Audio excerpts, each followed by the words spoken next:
Hello বন্ধুরা, কেমন আছেন? দেখেন আমি ছাতি নিয়ে খেতে গেতেছি। এবার খেত করার সময় হয়েছে, আমি তাই খেতে গেতেছি। এদিকে দেখেন যথেষ্ট রোদ, তার মাঝে আবার বাতাস। দেন আমার ছাতি ধরে রাখা পারতেছি না, আমার ছাতি উড়িয়ে নিয়ে গেছে। তার জন্য আমি ছাতিটা বন্ধ করলাম। তার লাহে বন্ধ করে আমি খেতের পিনে আগা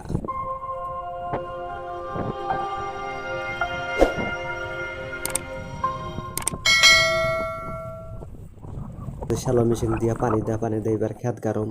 ইতিমধ্যে আমার মামু জহিজল মামু আগ বাড়তেছে। আমি লাহে লাহে দেন সবে লাগাইছে, খেত লাগাইছে। আমি লাহে লাহে খেতাইছি। ছাতিটা মামুর হাতে দিলাম, মামু ছাতিটা নাও। তারপরে আমি লাহে লাহে দেখেন মামুর পাশে পাশে গেতাইছি। আর এইবার যাওয়ার সাথে সাথে দেখেন আমি কি আরম্ভ করতেছি। নিশ্চয় আপনারা জানেন আমি আইল বানতেছি। এবার উপায় নেই রে ভাই, কামলার দাম যথেষ্ট বেশি। কারণ আপনারা জানেন এখন কামলা পাওয়াই জানা। ওই জন্য আমি নিজেই এবার ভাবছি যে খেতের আইল ছাড়া আর বান্দা দুটাই আমি নিজেই কাম করুম। কাম করলে পরিশ্রম করলে শরীরটাও ভালো থাকে আর পয়সাও সেভ হয়, দুটাই হয়। ওই জন্য আমি এইবার খেতে আইছি। দেখেন কিভাবে আইল বাইন্দা আছি। ওই জন্যে আমি কই প্রত্যেকটা মানুষই উৎপাদনমুখী হওয়া লাগে।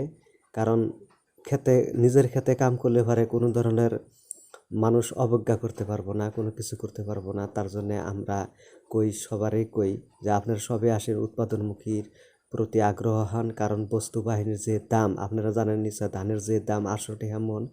ওই জন্য আমি প্রত্যেকটা মানুষে কই আপনারা নিজেরাই আসেন। ওই জন্য দেখেন আমি লাহে লাহে নিজেই খেতে আইছি, বেসন তুলছি। দেখেন এই ধরেন কীভাবে বেসন তুলছি। ইতিমধ্যে খেতে হাল টাল দিয়ে একদম মই দিছি, একদম কিদা মই দিছি আপনাকে দেখামো। এবার দেখেন লাহে লাহে আমি দেখিয়ে আসছি। এটা বেসন খোলা, বেসন যথেষ্ট তুলছি।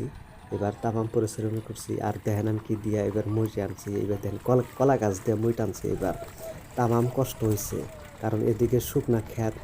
দেন আমি নিজেও বসে আছি, তামাম কিন্তু রোদের মতো করে বসে আছি। তাও এবার সারম না, খেত গাইরেই সারম।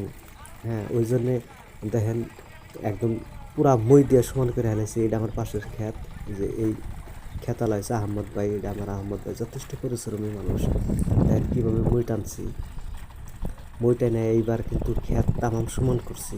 প্রত্যেক বছর মানুষরা টানাই সমানই করা পারে না, এবার নিজেই মই টানে সব সমান করছি। তারপরে দেখেন আমি খেতে আইসা দেখি যে তারপরের দিন আইসা দেখি যে হাজং কামলা নিছিলাম, হাজং কামলাটা দিয়ে আই দিয়ে অর্ধেক গাইরা শেষ করছে। দেখেন কীভাবে গাইরা আছে, নিশ্চয় আপনারা জানেন। অকলো ঘন করে অকলো মোটা করে কুচি দেওয়া লাগবে এবার, কারণ বৃষ্টি নাই, আপনারা জানেনই। এবার আমি পানি দিয়ে শ্যালো মেশিন দিয়ে আমি খেত কাটছি। ওই জন্য অকলো কুচিটা মোটা করে দেওয়া লাগবো। আর ওই ধানি এর মধ্যে খেতটা শুকিয়ে গেছে গা, কুচিটা মোটা করে দেওয়া লাগবো। আরও সাথে একদম ধান যা আছে সব ঠিক মতন করে দেওয়া লাগবো লাহে লাহে, তাই ধান বড় হবো। ধন্যবাদ ভিডিওটা দেখার জন্যে।